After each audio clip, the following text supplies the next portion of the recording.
Chapter 1. The message on my husband's phone said my best friend could still feel his hands on her body.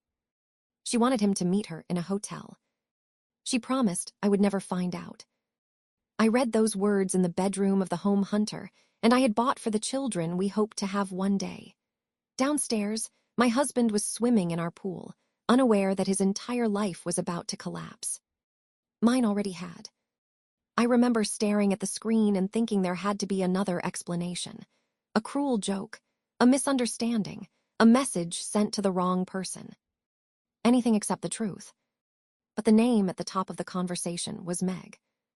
My Meg. My closest friend, my maid of honor, the woman I had trusted like a sister. And the phone in my shaking hands belonged to Hunter.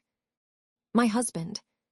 The man I loved so deeply that, until that moment, I had never once searched his phone. I had never needed to. That was the worst part. I had trusted both of them completely. I used to think love entered my life through a cup of spilled coffee. Years earlier, on an ordinary Thursday afternoon, Meg and I were leaving a coffee shop together. I was laughing at something she had said, looking over my shoulder instead of where I was going, when I walked straight into a man's chest. The impact crushed the cup in my hand between us. Iced latte splashed across an expensive suit, a white shirt, and a silk tie. I froze. The man made a quiet sound of surprise, but instead of pushing me away, he caught me by the arms and steadied me. For one terrible second, I could not breathe. I had just poured coffee all over a stranger who looked as if he belonged in a courtroom or a private office, where people were afraid to sit down without permission. "I am so sorry," I said. The words came out as a horrified whisper. He looked down at the damage, then back at me. "It was an iced latte," he said. "If it had been an Americano, we might have had a real emergency. Cold milk has never killed anyone." Behind me, Meg laughed. I wanted the ground to open beneath my feet. Then the stranger leaned slightly closer, studying my face with warm brown eyes. He smiled. "Please smile, beautiful stranger," he said. "I promise I'm not angry." Only when I believed him did I finally relax. That was how Hunter and I met. He was 34 then and already a partner at a law firm. To most people, he seemed controlled, distant, and slightly arrogant. He spoke carefully. He rarely showed more emotion than he intended. He had the kind of stillness that made other people lower their voices around him. But he was never that man with me. With me, Hunter changed. He became attentive and gentle. He noticed when I was tired. He remembered things I mentioned only once. He listened when I spoke, even when I was talking about work he did not fully understand. He later told me that the moment he saw my embarrassed face after I crashed into him, something inside him shifted. He said he had wanted to hold me and never let go. For a long time, that was exactly what he did. I was 26 and worked in the marketing department of an international company. Meg worked at the same company as a receptionist. We had met at university. Meg never finished her degree. She used to joke that parties interested her more than lectures. I was the one who pulled her out of bed and tried to drag her to class. She was the one who dragged me out for breakfast after staying out all night. Even after she left school, we stayed close. When a receptionist position opened at my company, I immediately thought of her. I recommended her, and she got the job. I never saw that as something she owed me for. That was not how friendship worked in my mind. I loved her, I trusted her, I wanted good things for her. Meg was there when Hunter and I began dating. She was there when I moved into his apartment. She was there when we decided to marry. Our parents lived far away, so Hunter and I planned most of the wedding ourselves. Meg helped with everything. She became my maid of honor and my witness. She stood beside me while I promised Hunter my life. I remember looking at both of them that day and feeling safe. Hunter was the man I had chosen. Meg was the friend who had become family. I thought I was surrounded by love. For the next 2 years, Hunter and I lived in his apartment. We were happy there, but eventually we started talking more seriously about children. Hunter was the one who suggested we find a house. "A place with a yard," he said, "somewhere children can run and play." The thought made me smile every time. We searched until we found a house that felt right. It had enough room for the future we were imagining, and it had a pool where Hunter could swim.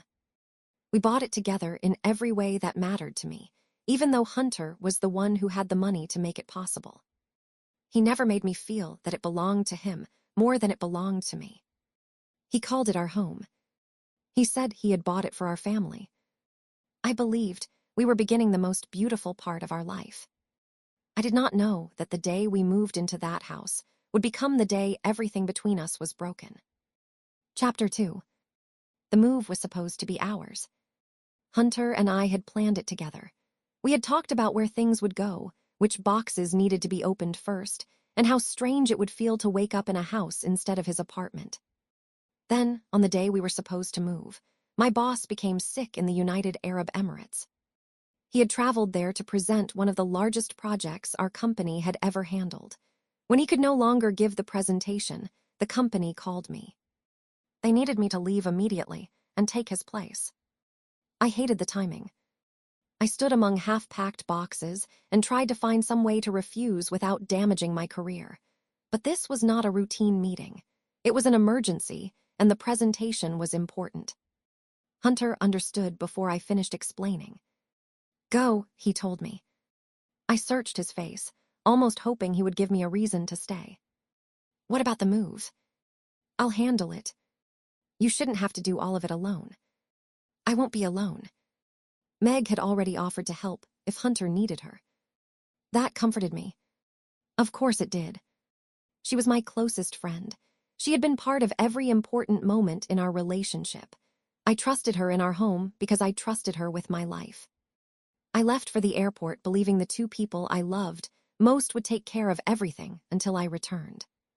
The trip went well. I gave the presentation. I did the work I had been sent to do, and I did it successfully. I even went to see the Burj Khalifa and bought gifts before flying back to the United States. I was tired when I landed, but the moment I saw Hunter waiting for me at the airport, the exhaustion softened. He looked the way he always looked in public, reserved, polished, almost too self-contained. Then he saw me. His expression changed.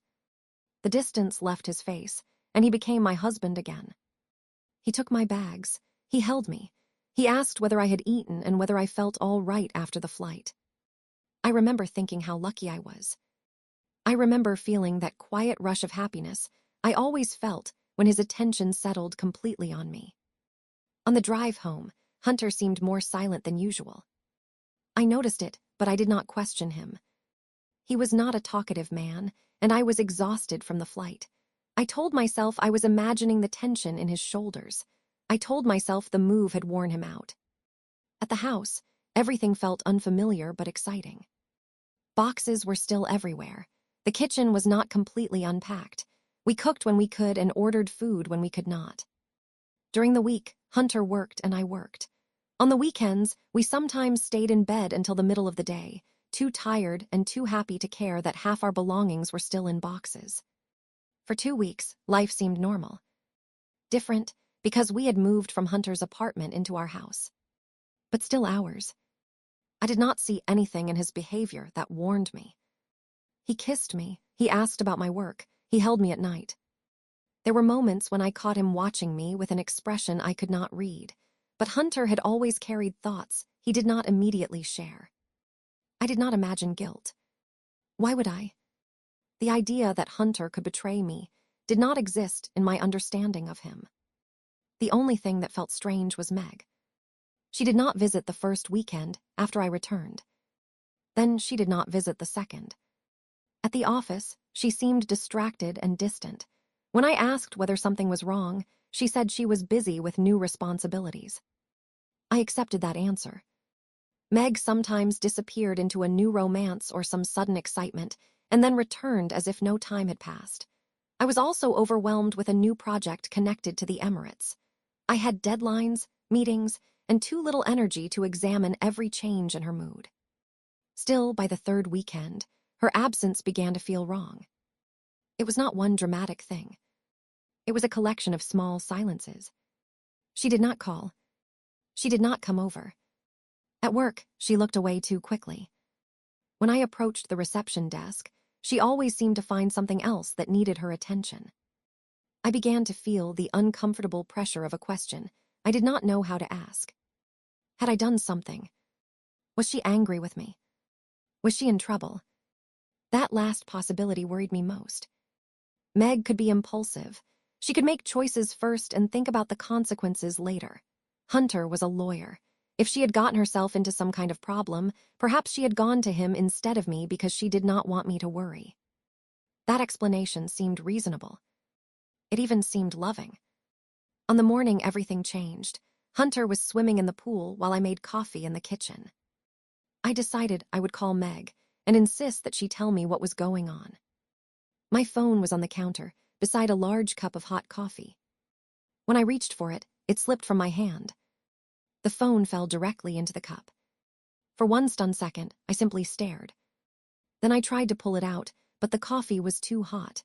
I ended up pouring everything into the sink, coffee and phone together. I stood there looking at the wet device, half horrified and half annoyed with myself. I remembered hearing that rice might absorb the moisture.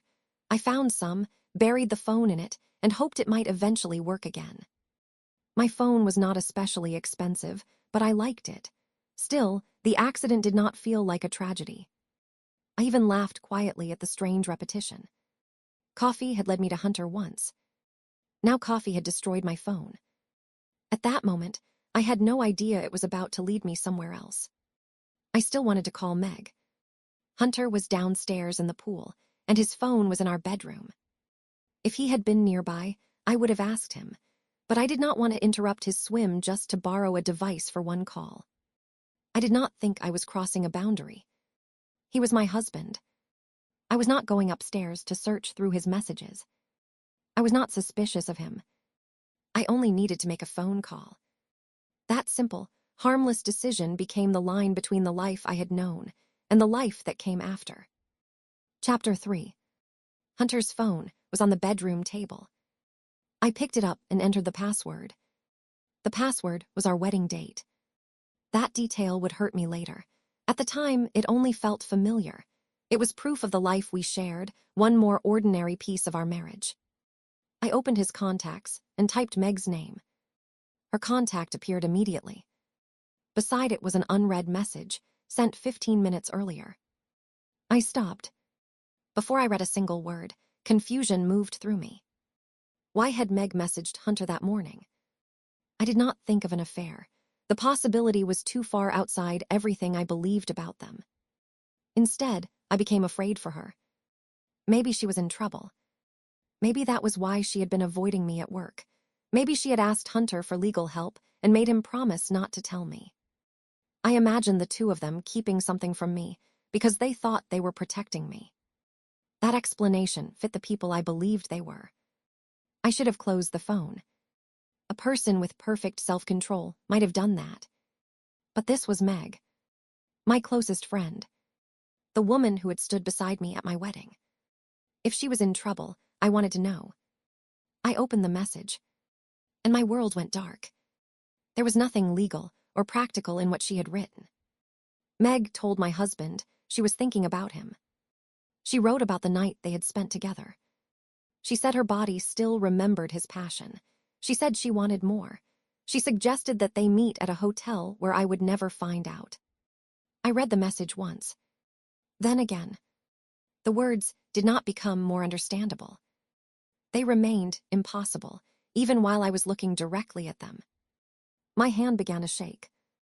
I felt as if the room had moved beneath me, as if the floor had shifted and my body had not moved with it. A small sound escaped my throat. I covered my mouth immediately. Hunter was downstairs. Some irrational part of me believed that if he did not hear me, the truth would not yet be real. I stared at Meg's name. My best friend's name. I wanted the message to disappear. I wanted to blink and see something ordinary, a question about work, a joke, a request for advice. But the message stayed on the screen. Then I did what I had never done before. I opened the conversation and began to read. There were messages going back 3 weeks. So many messages. Too many. The first ones revealed that something had happened on the day I left for the Emirates. The day of our move. The day Meg had promised to help Hunter because I could not be there. The morning after that night, Meg had written to him in excited, intimate language. She said she had never experienced anything so passionate. Hunter's answer was shorter. He told her it had been a mistake. He said it could never happen again. He said they needed to forget it. I pressed my free hand against my chest. The pain there was so sharp that I wondered whether heartbreak could become physical enough to stop a heart. I continued reading. Meg kept messaging him. She reminded him of the night. She described what she remembered. She tried to draw him back into it. At first, Hunter ignored her. That did not comfort me. Silence did not erase what he had done. He had still touched her. He had still allowed my best friend into the place that belonged to our marriage. He had still come to the airport afterward and held me as if nothing had happened. Near the end of the conversation, his tone changed. He warned Meg to stop. He told her that if she continued, he would make sure she lost her job and could not find another one in the city. Then she had gone silent for almost a week. Until that morning. Until the unread message asking him to meet her in a hotel. I sat on the bed because my legs would no longer hold me.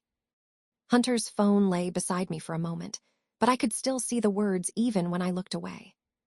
My mind filled with fragments of my own life. Meg sleeping through lectures while I tried to wake her. Meg laughing beside me at the coffee shop when I crashed into Hunter. Meg helping us plan our wedding. Meg adjusting my dress before I walked toward him. Meg standing beside us while we made our promises. Meg offering to help Hunter move into our new home. And then Meg entering my marriage the moment I left the country. The betrayal felt too large for my body. I could not contain it. I thought about Hunter, and the pain became worse. I had never considered his love ordinary. Even after we married, I sometimes looked at him and felt astonished that this controlled, powerful man loved me so openly in private. I had treated his love like a miracle that had somehow chosen me. I had trusted him without reservation. Now every memory became contaminated. Had he thought about Meg while he held me at the airport? Had he washed away her touch before coming to meet me? Had he looked into my face and decided not to tell me? Had he watched me unpack gifts from the Emirates while remembering what he had done in our bedroom? The bedroom we had chosen for our life together. The bedroom where I was now sitting with his phone in my hand. Nausea rose so quickly that I barely reached the bathroom. I fell in front of the toilet and vomited. Tears ran down my face. My body shook with each breath. I could not tell whether I was crying because of Hunter or Meg. They had both been inside the safest part of my life. They had both known exactly what their betrayal would do to me.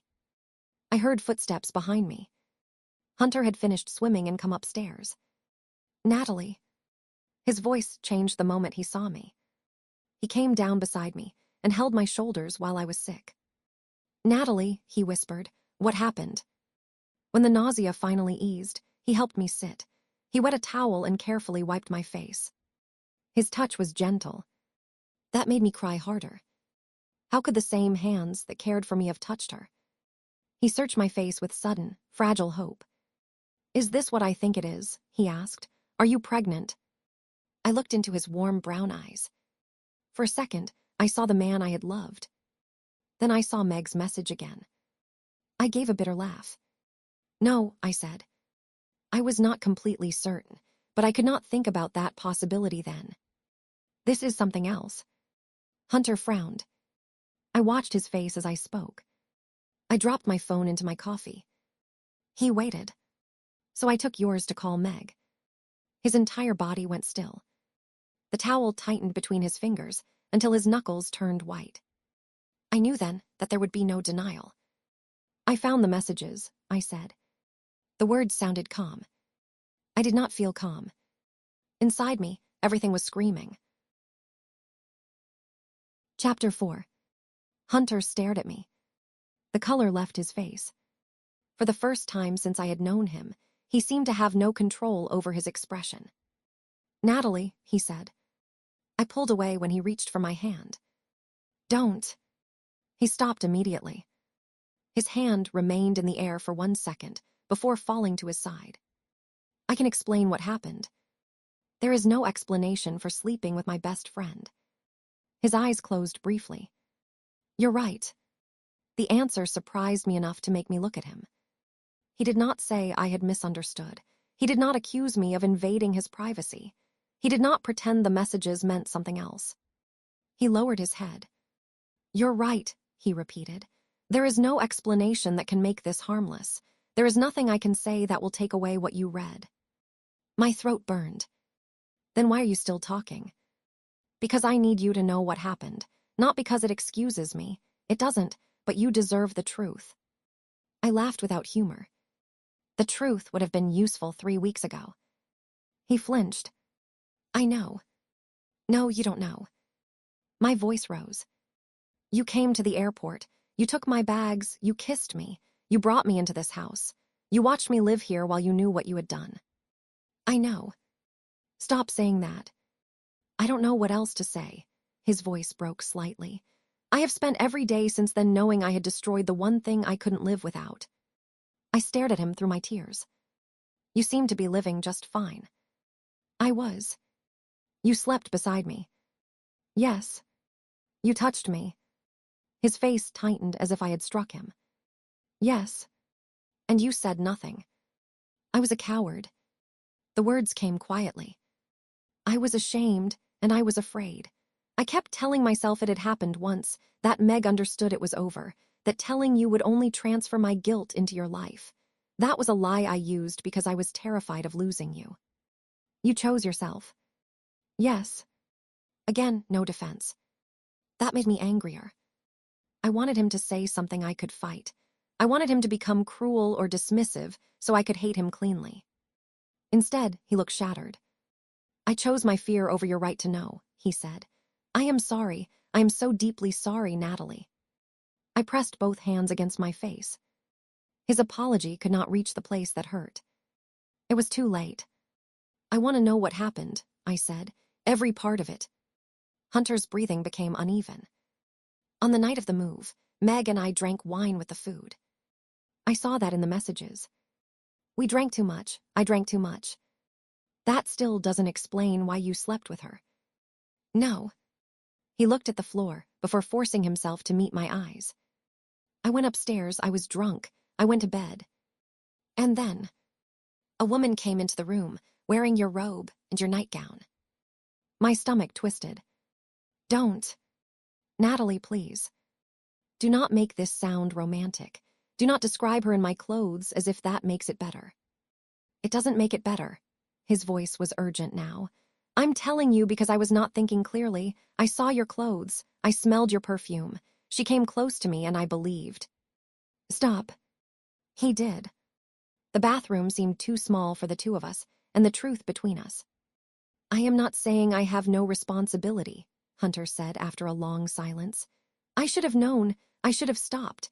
I should never have allowed myself to become that drunk, especially while you were away. I failed you before she ever entered the room. I shook my head. You slept with her. Yes. You betrayed me. Yes. You betrayed our marriage and the house we bought for our children. Tears appeared in his eyes, but he did not look away. Yes. I had never seen Hunter cry. That day, I did not feel sorry for him. I could not. My own pain occupied every part of me. I hate you, I whispered. He absorbed the words without protest. I understand. No, you don't. I trusted you more than I trusted myself. I know. I said stop saying that. I'm sorry. I stood too quickly and had to hold the wall. I'm leaving. Hunter rose with me. No. The word came out so sharply that I turned toward him. He immediately lowered his voice. I'm not telling you that you can't leave me. You can make any decision you need to make, but you are not the one leaving this house. I laughed bitterly. It's your house. It is yours. You bought it. I bought it for you, for us, for the family we were planning. That family doesn't exist anymore. His face folded with pain. Please don't say that. You ended it. I know. Then let me go. He stood between me and the bedroom door for one terrible second. Not threatening me. Not touching me. Just looking at me as if stepping aside would mean allowing his entire life to disappear. Then he moved. I will go, he said. I stared at him. This is your home, Natalie. You stay here. I'll go back to the apartment. I don't want anything from you. I understand. I don't want this house. You don't have to decide that today. I don't want your money. This isn't about money. Everything with you is easy because you have money and power. His eyes closed again. Nothing about losing you is easy. I turned away. Hunter went into the bedroom and began collecting what he needed. I stood in the bathroom doorway, crying so hard I could barely see him. He moved slowly, as if every shirt he placed into a bag was another admission that our marriage might be over. Before he left, he stopped several feet away from me. He did not try to touch me. I am sorry, he said. I know those words are worthless to you right now. I know I have no right to ask for anything, but I need you to hear this at least once while I am standing in front of you. I said nothing. I love you. I loved you that night. I loved you every day before it and every day after it. What I did was unforgivable, and the fact that I love you makes it worse, not better. I betrayed the person I was supposed to protect. I made our home unsafe for you. I made my love feel like a lie. His voice became rough. I will spend the rest of my life regretting that night, whether you forgive me or not. I am not asking you to comfort me. I am not asking you to decide today. I am only asking you to believe that I know exactly what I destroyed. I looked at him then. I don't believe anything you say anymore. The words seemed to empty him. He nodded once. That is my fault too. Then he left. I listened to the front door close. The house became silent. For the first time since we had bought it, I was alone there. I sank to the floor and cried until my chest hurt. The home that had represented our future, now, felt like evidence of everything I had lost. I did not know whether I wanted to leave it, burn every memory inside it, or stay exactly where I was and wait for my old life to return. But my old life was gone. The woman who had trusted Hunter without fear was gone with it. Chapter 5. I spent the entire weekend crying. Sometimes the tears came violently, leaving me breathless and exhausted. Sometimes they slipped down my face without warning while I stood in the kitchen or stared at an unopened box. I could not escape the evidence of the future Hunter, and I had planned. Every room belonged to a life that had seemed certain only days earlier. The house was meant to be filled with children. Now I could barely walk through it without remembering that my husband had slept with my best friend there before I had even spent one night under its roof. My ruined phone remained buried in rice. For several hours, I did not care that I had no way to contact anyone. Silence felt safer. I did not want to explain what had happened. I did not want sympathy. I did not want anyone to tell me what I should do. Then a delivery arrived. Hunter had sent me a new phone. For a moment, anger flared through me. Of course, he had solved the practical problem immediately. That was what Hunter did. He saw a problem, found a solution, and paid for it. But there was no replacement for trust. There was no device he could send to restore my marriage. I nearly left the phone unopened. Then I remembered that staying completely unreachable was foolish. I needed to be able to call work. I needed to be able to contact someone in an emergency. I turned it on. The messages began arriving almost immediately. Hunter had written again and again. At first, I read them with cold anger. Please tell me you're safe. I will not come to the house unless you ask me to. I am sorry. I know sorry is not enough. I will answer every question honestly. I will give you space. Please eat something. I am not asking you to forgive me. I love you. Each message made my chest tighten. He kept calling what happened a mistake. That word enraged me. A mistake was taking the wrong exit or forgetting an appointment. A mistake was spilling coffee on a stranger's suit. Sleeping with my best friend was not a mistake. It was a destruction. It was a choice that had reached backward and poisoned years of memories. It had reached forward and erased the children we had imagined. I finally answered one message. Stop calling it a mistake. His reply came quickly. You're right. A moment later, another message appeared. I have been using that word because I don't know how to name what I did without making it sound smaller than it was. I betrayed you. I concealed it. I allowed you to return home without knowing your home had been violated. I am sorry. I stared at the screen until the words blurred. Then another message arrived. I am not asking you to reduce your pain because I am suffering. My suffering is the consequence of what I did. Yours is something I forced on you. I understand the difference. I pressed the phone against my chest and cried again. Part of me wanted him to stop. Part of me wanted him to keep writing until he somehow found the sentence that could make everything untrue. There was no such sentence. He did not ask to come home.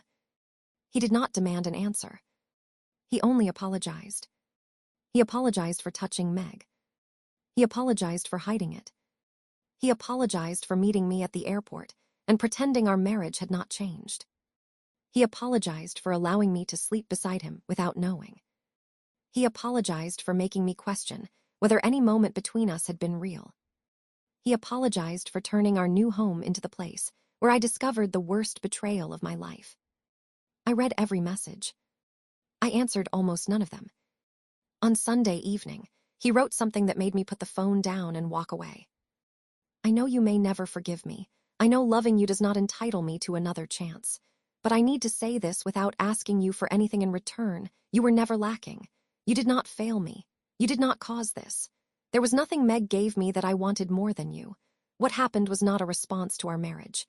It was my failure, and I will never let you carry any part of the blame. I hated him for understanding exactly what I needed to hear. I had spent the weekend asking myself what Meg had that I did not. Was she more exciting? More desirable? Had Hunter looked at me and become bored with the woman who loved him? Had he secretly wanted her for years while she stood beside us, smiling? His message answered those fears, but it did not remove them. A person can know something intellectually and still feel the opposite in every damaged part of the heart. By Monday morning, I was exhausted. My eyes were swollen. My body felt heavy and strangely hollow at the same time. I considered calling in sick. Then I thought of Meg at the reception desk. I could not hide from my own workplace because of her. I dressed carefully, forcing my hands to remain steady. I made my face as calm as possible. Before I left the house, another message arrived from Hunter. I know you're going to work. Please do not face Meg alone if you feel unsafe. I will not interfere unless you ask me to. I am sorry that even seeing her is now something you have to survive. I did not answer, but I read the message twice. Then I drove to work to face the woman who had once called herself my sister. Chapter 6. Meg was at the reception desk when I entered the office. For 1 second, the sight of her stopped me completely. She looked the same. That felt like an insult. The world inside me had been torn apart, yet Meg still had the same face, the same hair, the same familiar posture behind the desk where I had helped her get a job. I remembered hundreds of ordinary mornings when I had walked in and smiled at her. That morning, I walked past without speaking. Natalie. I kept moving. Natalie, wait. Her voice followed me. Why didn't you say hello? I stopped and turned. For a moment, I simply looked at her. I had imagined this confrontation all weekend. In some versions, I screamed. In others, I slapped her. Sometimes I demanded an explanation. But when she stood in front of me, I felt almost nothing at first. The pain was too deep to become anger immediately. I know, I said. Her expression changed. The color drained from her face. You know what? About you and Hunter. She opened her mouth, but no sound came out. I watched panic move across the face I knew so well. Then she recovered enough to speak. Natalie, it wasn't. I walked away. She hurried after me. You need to listen to me. Hunter is the one you should be angry with. I kept moving. He was the one who. Nausea rose inside me. I was not protecting Hunter. I was not deciding that Meg was more guilty than he was. I simply could not listen to her voice describe what had happened. My stomach turned, and all I wanted was to reach the bathroom before I was sick. But Meg misunderstood my silence. She stepped in front of me and blocked my path. "I knew it," she said. There was something ugly in her voice now. I looked at her. "You knew what?" "I knew you would forgive him and blame me." I stared at her in disbelief. "I haven't forgiven anyone." "Yes, you have, or you will." She laughed bitterly. "You would never leave a man like Hunter. Why would you? He gives you everything." My nausea was joined by anger.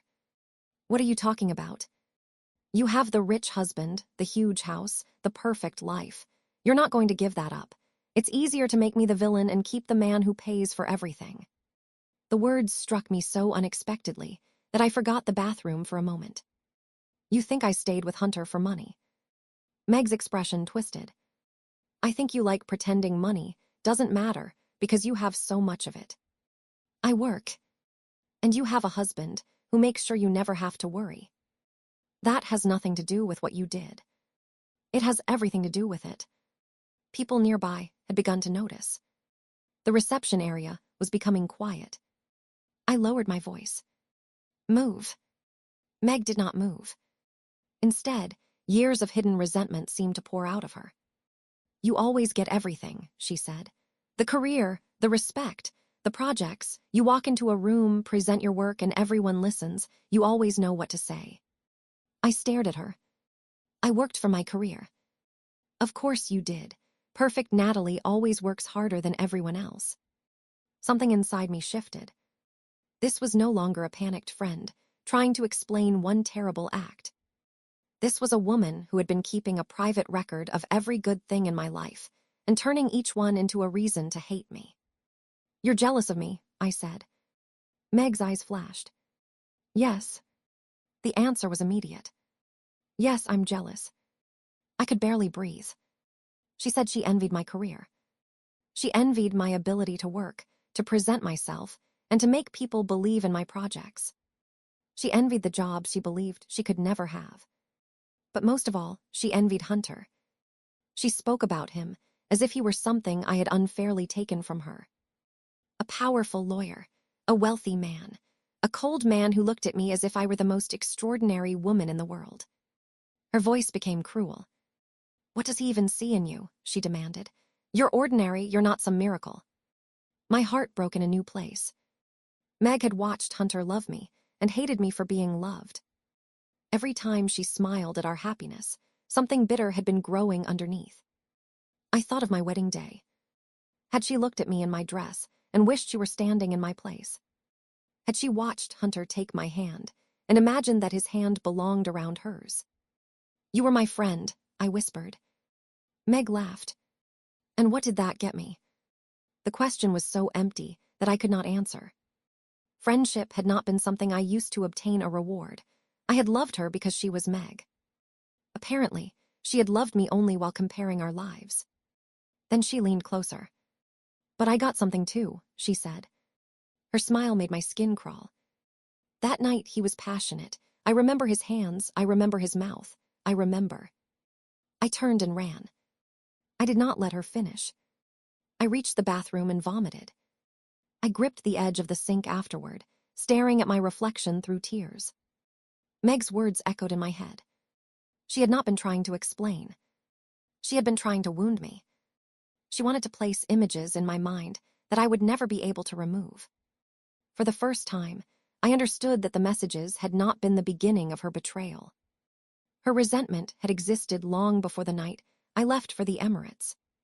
Within an hour, management knew about the confrontation in the reception area. Meg was fired. My boss called me into his office and offered me several days away from work. Normally, I would have refused. I hated appearing unable to handle my responsibilities. But I had nothing left to prove that day. I accepted the time off. When I walked toward the parking lot, I felt emptied out. I had lost my husband and my closest friend within the same weekend. One had betrayed my marriage.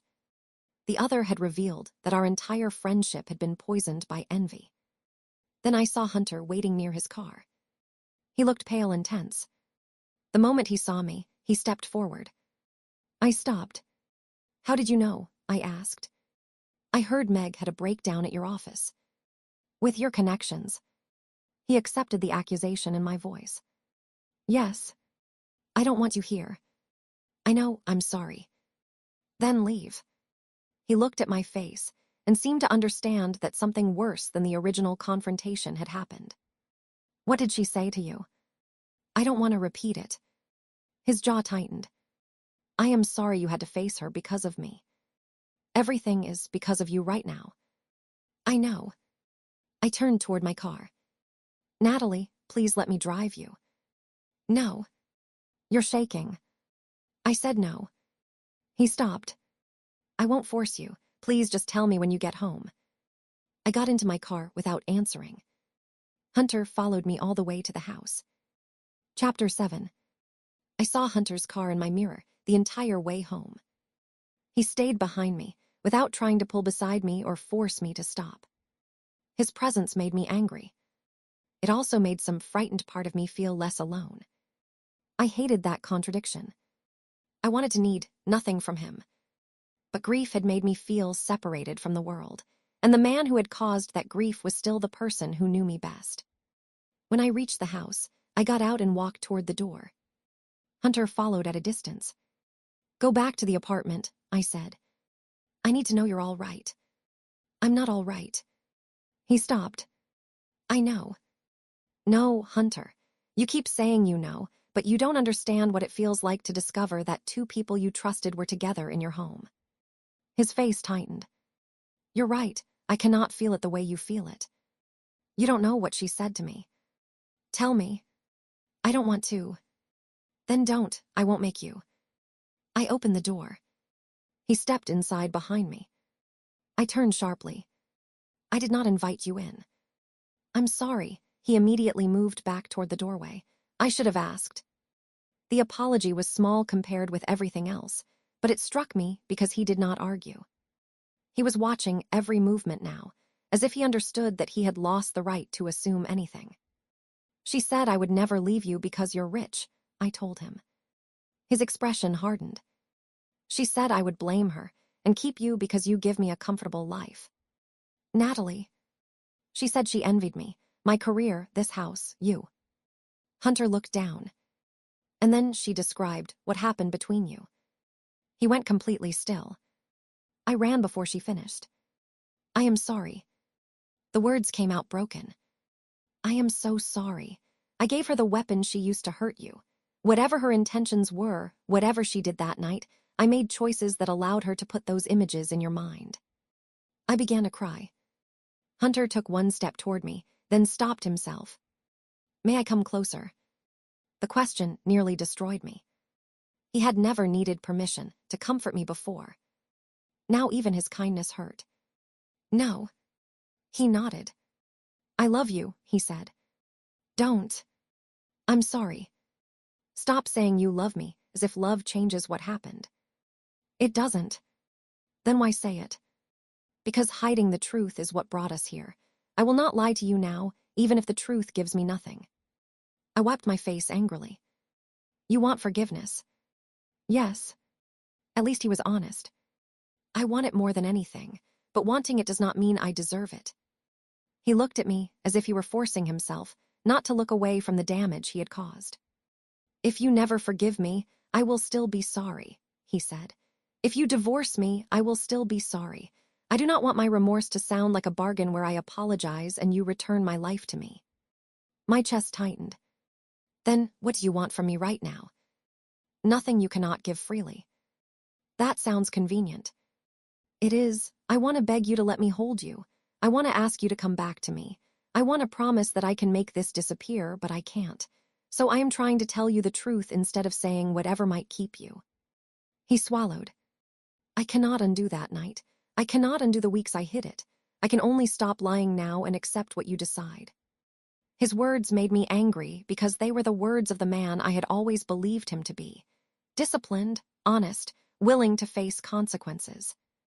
Where had that man been the morning after Meg entered our bedroom?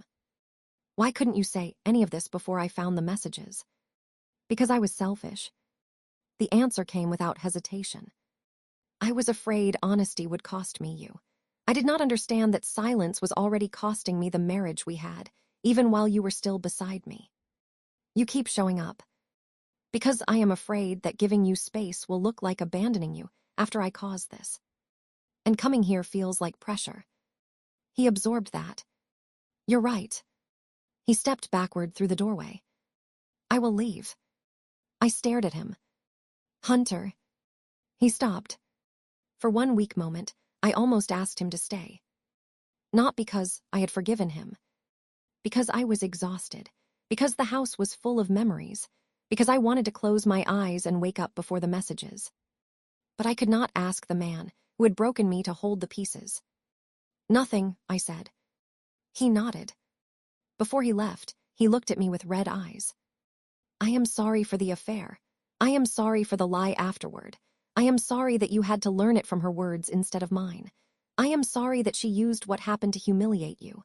I am sorry I turned your closest relationships into things you have to question. His voice became quieter. And I am sorry that every apology forces you to think about it again. I don't know how to speak without hurting you, and I don't know how to stay silent without looking as if I don't care. I had no answer. He left. That night, I was sick again. At first, I assumed it was stress. My body had been reacting to grief since the moment I read the messages. But the next morning, the nausea returned. A thought formed in my mind. I tried to reject it. Then I counted the days. My hands began to tremble. I made an appointment with a doctor. Several hours later, I sat in my car holding the truth that would complicate every decision ahead of me. I was pregnant. Chapter 8. I had wanted this pregnancy. Not on that exact day, not under those circumstances, but Hunter and I had bought the house because we were ready to build a family. Before the messages, a positive result would have filled me with joy. I would have called him immediately. I would have imagined his face changing from surprise to happiness. I would have pictured him asking 1,000 questions, already planning how to protect me and the baby from every possible danger. Instead, I sat alone in my car and felt as if happiness and grief had collided inside me. I placed one hand over my stomach. There was a child inside me. The knowledge changed the shape of my grief. Until that moment, every decision had seemed to concern only Hunter and me. I could leave. I could stay. I could refuse to see him again. I could sell the house and remove myself from everything that reminded me of our marriage. Now there would always be a connection between us. That thought did not make me resent the baby. The love I felt was immediate and protective. What frightened me was the responsibility of making a decision while my emotions were still raw. I did not want to stay because I was afraid to raise a child without Hunter. I did not want to leave only to prove that betrayal had consequences. I wanted to know what was true. I wanted to make a choice I could live with after the shock faded. Hunter's child. Our child. The child we had hoped for while talking about a house with a yard. I loved the baby instantly, and that love frightened me because it tied me forever to the man I did not know whether I could forgive. I began to cry. I'm sorry, I whispered, though I did not know whether I was apologizing to the baby, to myself, or to the life I had imagined. On the drive home, I passed a church. I had not planned to stop. I simply saw it and felt that I could not continue driving with all that pain trapped inside me. I went in and sat on a bench. The church was quiet. For a while, I tried to cry silently. Then the tears became too strong, and I covered my face with both hands. An older woman was sitting nearby. She waited before speaking. What happened? She asked gently. I should have said it was private. Instead, I told her everything. The words came out without order. I told her about Hunter and Meg. I told her about the messages. I told her about the night of the move and the clothes Meg had worn. I told her that Hunter had been drunk and that I still could not remove the image of them from my mind. I told her about Meg's jealousy and the cruel things she had said at work. Then I told her about the doctor. I love him, I said through my tears. I'm pregnant with his child and I cannot forgive what happened.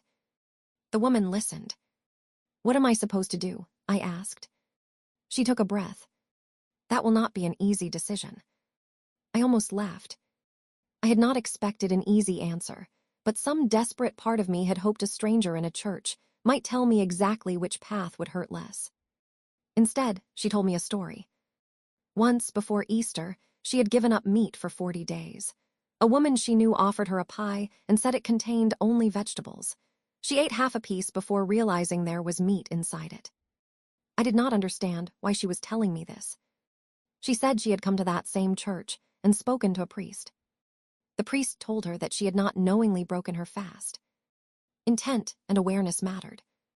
If she had eaten the meat without knowing it was there, her guilt was not the same as if she had chosen it deliberately. The older woman looked at me. "If your husband was drunk," she said carefully, "and a jealous friend put on your clothes, used your perfume, and climbed into his bed." She did not finish. She did not tell me to forgive him. She did not tell me that what happened did not matter. She simply left the thought between us. I sat very still. Until then, I had been hearing Hunter's explanation only as an attempt to reduce his guilt. He had slept with Meg. That fact had swallowed every other fact. But Meg's behavior at work had revealed something I had not understood before. She had not been a friend who made one impulsive, drunken decision. She had wanted my life. She had resented my career, my home, and my marriage. She had told me that if she had entered the coffee shop first, Hunter would have met her instead. She believed I had stolen a future that should have belonged to her. What if wearing my clothes had not been random? What if the perfume had not been an accidental detail? What if Hunter had not invented that part to protect himself? I remembered the messages. He had told Meg it could never happen again. He had ignored her repeated attempts to continue it. Then he had threatened consequences if she did not stop. None of that erased the night. None of it erased his silence afterward. But for the first time, I separated two questions that had been fused together in my mind. Had Hunter's body been involved with Meg? Yes. That fact would never become pleasant or harmless. Even if deception explained the beginning, I still had to live with the knowledge that it had happened. Forgiveness, if it ever came, would not require me to pretend the memory no longer hurt. Had Hunter knowingly chosen Meg over me? I no longer knew. The uncertainty did not bring relief. It brought a different kind of pain. If he had deliberately wanted her, leaving would be simple in principle, even if it was emotionally unbearable. But if he had been deceived, while too drunk to understand who was touching him, then the story I had been telling myself might not be the whole truth. I thanked the woman and left the church. Hunter was waiting in his car near the house when I arrived. He looked the same from a distance, controlled, formal, almost cold. Then I saw how pale he was. He got out, but did not approach until I spoke. "I want to see the security camera footage." He froze. "The day of the move," I continued. "The cameras were already working, weren't they?" "Yes." "Can you get the recordings?" "Yes." He did not ask why. He did not tell me I was torturing myself. He only followed me into the house and opened his laptop. My heart began beating so hard that I could feel it in my throat. I was afraid of what the cameras might prove. I was also afraid of what they might take away from me. Anger had been the only solid thing I had left. If the footage complicated that anger, I would have to decide what truth demanded of me. Chapter 9. Hunter placed the laptop in front of me and opened the recordings from the day of the move. He sat beside me, but not close enough to touch. Neither of us spoke. The video began with my departure. I watched myself leave the house that morning. I looked busy and distracted, carrying the pressure of the sudden work trip, unaware that I was walking out of one life and would return to another. For a moment, I wanted to reach through the screen and stop that version of myself. Do not leave them alone, I thought. Do not trust her. But the woman in the recording disappeared from view. Then I watched Hunter, the movers, and Meg carry boxes and organize the house. At first, nothing appeared unusual. Meg behaved like the helpful friend I believed she was. Hunter worked beside the movers. He looked tired. Hours passed in the recording. Evening came. Food arrived. Hunter opened a bottle of wine. Then another. I felt his body tense beside me. Meg sat closer to him. Hunter shifted away. She moved closer again. He appeared to say something. There was no sound, but his posture was closed. He did not lean toward her. He did not touch her. Meg filled his glass. Later, she filled it again. Hunter drank. I watched him become slower. I wanted to hate him for every glass. Part of me did. He had allowed himself to become drunk while I was away. He had lowered his awareness. He had created the conditions in which something terrible could happen. But I also watched Meg. She was not losing control. She was watching him. Waiting. When Hunter finally stood, he was unsteady. He went upstairs alone. Meg remained downstairs. For several minutes, she did nothing. Then she went to my things. My skin turned cold. On the screen, she searched through boxes and pulled out my nightgown. Then my robe. She took my perfume. Every movement was deliberate. She dressed herself in my clothes. She sprayed herself with my scent. Then she walked upstairs and entered the bedroom where Hunter was sleeping. The recording did not show what happened inside. It did not need to. Hunter stopped the video. The screen went dark. In the reflection, I could see both of us sitting there like strangers. My hands were cold. My stomach turned again, but I could not move yet. Hunter spoke first. "I am responsible for getting drunk," he said. "I am responsible for not recognizing her. I am responsible for not telling you immediately afterward." His voice was low and controlled, but his eyes were wet. "I am not going to use what she did to erase what I did. I should have known. I should have stopped. I should have protected our marriage even when I was not fully aware." I stared at the black screen. "But you thought she was me." "Yes." The word came out like a confession, not a defense. "You truly thought she was me. I saw your clothes. I smelled your perfume. I was drunk, half asleep, and I believed my wife had come home or had never left. I did not think I was choosing another woman." A tear moved down his face. "When I understood in the morning, I felt sick. I told her it could never happen again. I told her it was a mistake because that was the only word I had. But I should have told you. That is where there was no confusion. I was sober when I chose silence." I looked at him. Hunter did not look relieved that the footage supported his story. He looked ashamed. "I was afraid," he continued. "I thought if I told you, the marriage would end, so I convinced myself I was protecting you from pain. I was protecting myself from consequences." His hands were clasped so tightly that his fingers had lost their color. "You had the right to know the truth about your own marriage. I took that right from you." I began to cry. Hunter stayed where he was. "I am sorry, Natalie." I shook my head. "I don't know what I'm supposed to feel."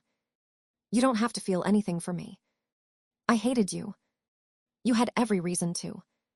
I still might. I understand. I saw the messages and imagined you choosing her. I imagined you wanting her in our bed." His face broke. "I never wanted her. How can I believe you?" "You don't have to believe me because I say it. You can believe only what I prove from now on, if you allow me the chance to prove anything." The answer was careful. No demand, no promise that love alone would repair us. "I cannot ask you to forget," he said. "I cannot ask you to look at the footage and decide I am innocent. I am not innocent of everything. I drank too much. I failed to recognize what was happening. I hid the truth. I let you come home and trust me while I carried a secret." He looked directly at me. "I am sorry for every morning you woke beside me without knowing. I am sorry for every time I touched you while you believed there was nothing between us that had not been shared. I am sorry for making you question whether my tenderness was real." His voice shook. "It was real. That is why I have no excuse for what I did afterward. I loved you, and I still chose fear over honesty." I could no longer hold back the nausea. I ran to the bathroom. Hunter followed and held my hair while I was sick. He supported me without pressing his body against mine. When I was finished, he wet a towel and cleaned my face, exactly as he had on the day I discovered the messages. This time, I did not tell him to leave. He carried me to the bedroom and helped me lie down. I stared into the empty space in front of me. Hunter sat nearby. I did not ask him to come closer. I did not pretend his presence comforted me, but I allowed him to remain. For a long time, neither of us spoke. My mind kept returning to the footage. Meg waiting until Hunter was drunk. Meg searching through my belongings. Meg putting on my nightgown and robe. Meg using my perfume. This was not the story I had believed when I read the messages. Hunter had not looked at my best friend and chosen her. He had been deceived. But the next morning, he had chosen not to tell me. That betrayal remained. It was different from what I first believed, but it was still real. "I'm pregnant," I said. Hunter turned so quickly that the chair moved beneath him. For 1 second, his face filled with pure joy. Then fear covered it. "You're..." I nodded. "When did you find out?" "Today." He stood, then stopped as if he did not know whether he was allowed to move closer. "Are you all right? What did the doctors say? Did they tell you how far along you are? Do you need anything? Have you eaten?" The questions came faster than I had ever heard Hunter speak. Despite everything, I almost smiled. This was the reaction I had imagined before my life changed. Almost. I answered the medical questions because they were about the baby. When Hunter finally ran out of them, silence returned. His happiness remained in his eyes, but he was trying not to let it become pressure. "I will not use the baby to ask you to stay with me," he said. I looked at him. "I need you to know that. I want our marriage. I want you. I want our child. But I will not say you owe me forgiveness because you're pregnant." My throat tightened. "If you leave me, I will still take responsibility for our child in every way you allow. I will respect whatever boundaries you set. I will not turn this pregnancy into a weapon." Tears rose again. "Stop sounding like a lawyer." His expression softened with pain. "I don't know how to say it correctly. Say it like my husband." He looked at me for a long moment. Then he moved down onto his knees beside the bed, still without touching me. "I'm terrified," he said. The formality left his voice. "I am terrified that I have lost you. I am terrified that our child will grow up knowing I broke our family before they were born. I am terrified that every time you look at me, you will see Meg's messages." His eyes filled completely. "I am sorry. I am sorry I was weak. I am sorry I was silent. I am sorry I made the woman I love feel replaceable. You are not replaceable. You never were." He took an uneven breath. "I do not expect the baby to save our marriage. I do not expect you to forgive me because the cameras proved I did not knowingly choose Meg. I know the cameras also proved how careless I was and how completely I failed you afterward." He lowered his head. "I want to earn back whatever trust can be earned. If that takes years, I will give years. If you never love me the same way again, I will understand. If all you can offer me is the chance to be present and honest, I will accept that chance with gratitude." I cried quietly. "I don't know whether I can forgive you. I know. But I also don't know whether I want you completely gone." Hope appeared in his face, and he immediately tried to control it. "I will follow your rules." I thought of the nausea, the exhaustion, and the empty house. "You can move back," I said, "into the guest room." Hunter closed his eyes. The relief in his expression was so intense that it hurt to see. "This is not forgiveness," I warned him. "I understand. And it is not because of the baby. I understand. If you lie to me again, even about something small, you leave. I will not lie to you. You said that before without saying it." His face tightened. "You're right." He stood slowly. "Thank you for allowing me to come back at all." I turned my face away. Hunter left to collect his belongings from the apartment. I remained in the bedroom, one hand resting over my stomach. I did not know whether I had made the right decision. I only knew that the truth was no longer as simple as betrayal and departure. An hour later, before Hunter returned, someone began shouting outside the house. It was Meg. Chapter 10. Meg was on the front porch, pounding on the door. "Natalie," she shouted, "come out here." I stood in the hallway, frozen. My first instinct was fear. My second was anger. She had already entered my home once under the appearance of helping me. She had worn my clothes, used my perfume, and climbed into my bed beside my husband. Now she was outside demanding that I face her, as if I were the one who owed an explanation. "Natalie, I know you're in there." I moved toward the door but did not open it. "What do you want?" I called. "You ruined my life." I stared at the door in disbelief. "You slept with my husband. You took everything that should have been mine." Her voice cracked with rage. The woman at work had been cruel, but this was different. She sounded completely consumed by the story she had created about us. "What are you talking about? You're the reason I never finished university." I almost opened the door just to ask how she could possibly believe that. Meg continued before I could speak. "You were always dragging me to lectures, always acting better than me, always making me feel like I was failing. I tried to help you. You wanted to prove you were better." The accusation took my breath away. Every act of friendship had been rewritten inside her mind. "You chose to leave university," I said. "Because of you." "How?" "You made everything a competition. I never competed with you. That was easy for you. You were winning." Her fist struck the door again. "You're the reason I never got into marketing. If you hadn't been there, they might have taken me as an intern even without the degree." I thought of the receptionist job I had helped her get. I remembered being happy when she was hired. I remembered hoping it would give her stability and a chance to decide what she wanted next. To Meg, even that had become evidence against me. "I recommended you for the job you had, and made sure I stayed at the reception desk while you moved higher." "That isn't true. You had everything arranged exactly the way you wanted it. You got to be the successful one, and I got to watch." Her voice rose again. "You even walked into the coffee shop first." I became very still. "What?" "I was supposed to go through that door first. If I had, Hunter would have crashed into me. He would have looked at me. He would have fallen in love with me." The words were so irrational that I felt cold. "You believe I stole Hunter because I walked through a door before you. You always stepped in front of me." I remembered the day clearly. I had been laughing. I had not watched where I was going. I had spilled coffee on a stranger. There had been no decision, no competition, no victory. But Meg had returned to that moment again and again, imagining that one step could have exchanged our lives. "If you weren't there," she shouted, "I would be living in this house. I would be Hunter's wife." "No." My voice was quiet now. "No, Meg, you would not. You don't know that." "I do. Hunter did not choose a woman who walked through a door first. He chose me."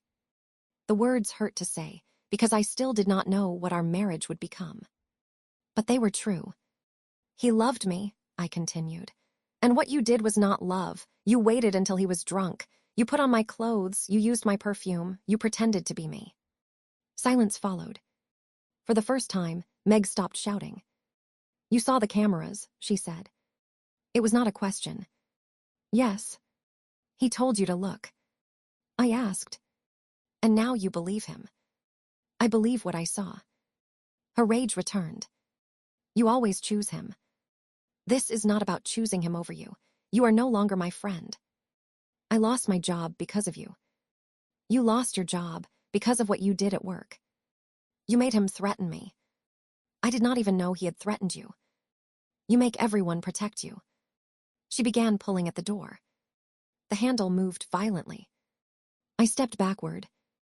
"Meg, leave. This should be my house." She struck the door again. Then she tried harder to force it open. Fear moved through me with sudden clarity. I was pregnant. I was alone inside the house. Meg was no longer thinking rationally. I reached for my phone. Before I could make the call, Hunter's car pulled into the driveway. I heard his door close. "Step away from the house," he said outside. His voice was calm, but I knew that tone. It was the voice he used when he had already decided what would happen next. Meg turned on him. "You came back to her. Step away from the door. She stole you." "No." "You wanted me that night." "No." The answer was immediate and cold. "You deceived me. You used my wife's clothes and perfume while I was too intoxicated to recognize you. You have continued to harass us since then. Leave the property." Meg began shouting again. Hunter did not argue with her. He called the police. When the officers arrived, they removed her from the porch. I watched through the window as she continued to struggle and accuse me of stealing her life. I felt grief more than triumph. This woman had once known my fears, my ambitions, and the small details of my life. I had believed she celebrated my happiness. Now I understood that she had been collecting reasons to resent me. Nothing she shouted could restore our friendship. There would be no final conversation that transformed her back into the person I thought I knew. I had to accept that the sister I believed I had was partly an invention created by my trust. Hunter remained outside until the police took her away. Then he approached the door slowly. He did not use his key. He knocked. That small choice told me he remembered the boundary I had set. I opened the door. "Are you hurt?" he asked. "No." "Did she get inside?" "No." He looked at my face. "I am sorry I wasn't here sooner. You didn't know she was coming. I should have considered that she might. You cannot apologize for everything that happens." His mouth tightened. "I know. I just don't know how to look at you frightened in this house and not feel responsible." He carried his belongings to the guest room. That night, we slept under the same roof for the first time since the messages. He was down the hall. I was in our bedroom. The distance between us was only a few rooms. Emotionally, it felt like another country. Chapter 11. Hunter and I began living like neighbors. He stayed in the guest room. I stayed in our bedroom. He did not enter my space without asking. He did not touch me unless I made it clear that I wanted him near me. Most of the time, I did not. He had asked to return because I was pregnant and needed someone nearby. He kept that promise without treating his presence as forgiveness. When I felt sick, he helped me. When I wanted silence, he gave me silence. When I became angry without warning, he did not tell me I was being unfair. The house was quiet, but it was no longer the empty, unbearable quiet of the weekend after I found the messages. Hunter was there. At first, his presence felt like another wound. I could hear him moving in the guest room and remember that he used to sleep beside me. I could see him in the kitchen and remember all the mornings when I had looked at him without doubt. Some days, I wanted him to leave. Other days, I was afraid he would. I hated that my heart still reached for the man my mind was trying to keep at a distance. The camera footage had changed what I understood, but it had not erased my pain. Meg had deceived him deliberately. She had waited until he was drunk. She had put on my nightgown and robe. She had used my perfume. She had entered the bedroom pretending to be me. Hunter had not knowingly chosen her. But the next morning, when he understood what had happened, he chose silence. That was the part we returned to again and again. "Why didn't you tell me?" I asked him one evening. Hunter did not pretend he had a new answer. "Because I was afraid you would leave me. You should have let me decide." "Yes." "You decided that your fear mattered more than my right to know." "Yes." His willingness to admit it did not make the answer less painful. But it mattered that he did not change the story to make himself look better. "I told myself I was protecting you," he said. "That was the excuse I used. The truth is that I was protecting myself. You let me come home and believe everything was normal." "I did." "You held me." "Yes." "You looked at me and said nothing." His face tightened. "Yes." I waited for him to ask how many times he had to apologize for the same thing. He never did. "I am sorry," he said. "I am sorry that I made your trust look foolish. It was not foolish. You trusted your husband because a wife should be able to trust her husband. I was the one who failed." His apologies changed over time. At first, they had been desperate. He had been terrified of losing me and had tried to say everything at once. Later, the apologies became quieter. He stopped using them to ask for an immediate answer. He apologized by listening. He apologized by respecting the distance between us. He apologized by admitting that the footage did not erase the harm caused by his silence. "I know Meg deceived me," he told me.